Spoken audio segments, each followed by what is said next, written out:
Does anything worry you? Do you have bad days? This question is from Bhashan. First of all, I don't have days. Because the days are only in your memory. In your reality, there's only now, isn't it? Yes or no? The problem right now is human intellect. See, of all the gadgets that you have, I know he's looking into his favorite gadget. What are you, Apple or Samsung you're? Okay. No, because it's a religion, so I'm asking.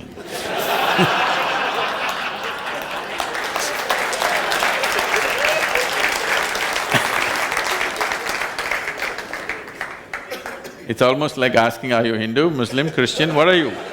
Are you Apple, Samsung or BlackBerry? We're almost getting there, isn't it? So, human intellect, of all the gadgets that you have, even including the Apple, human mind is the most sophisticated gadget on this planet. Do you agree with me? Every other gadget has come out of this. But we are busy looking into the iPhone, completely missing the eye. Right now, for most human beings, let me not use the word most, for too many human beings, this mind is not a miracle that it actually is. For so many human beings, this mind has become a misery manufacturing machine.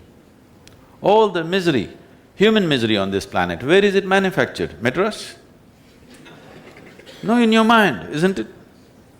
What should have been the greatest miracle, unfortunately has become a source of misery for human beings. Why is this so? There are two dimensions to your intelligence. One is perception, one is the penetration of your intelligence, another is the memory aspect of it.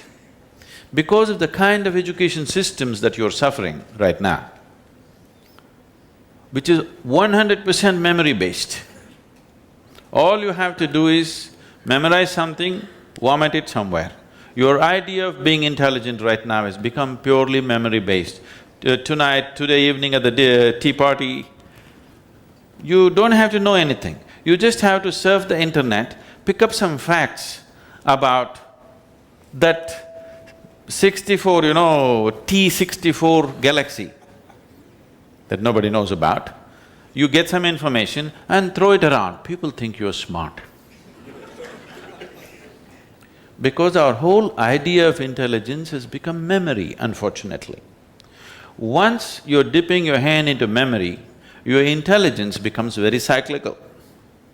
Because it's recycling the past in so many different ways, it looks smart for somebody who doesn't know that, otherwise it's just nonsense. Today we know a goddamn chip can record more than your brain can record. It is not intelligence. Memory is just a resource, it is not an intelligence. The nature of the intelligence and the purpose of human intellect is that it should be able to penetrate. But it has got such a huge backlog, it is identified with the memory in such a bad way, it has lost its penetration. It is like you have a knife. Intellect is like a knife, it can cut through anything. But now you have a knife where the apple is sticking.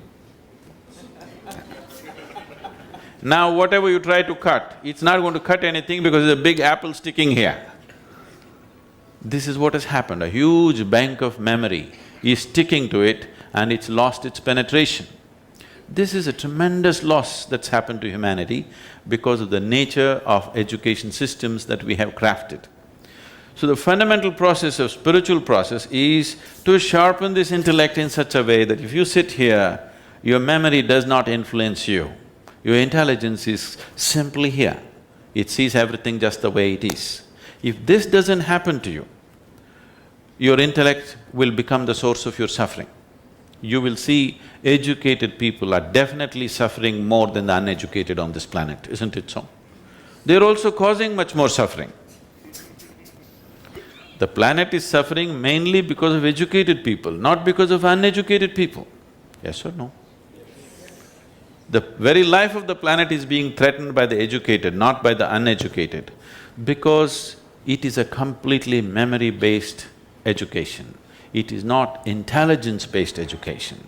We need to shift this. If the education systems are not going to shift it, as individual people, you must shift, especially if you want to be an entrepreneur. An entrepreneur means you must create an opportunity where there isn't one. That is enterprise, isn't it?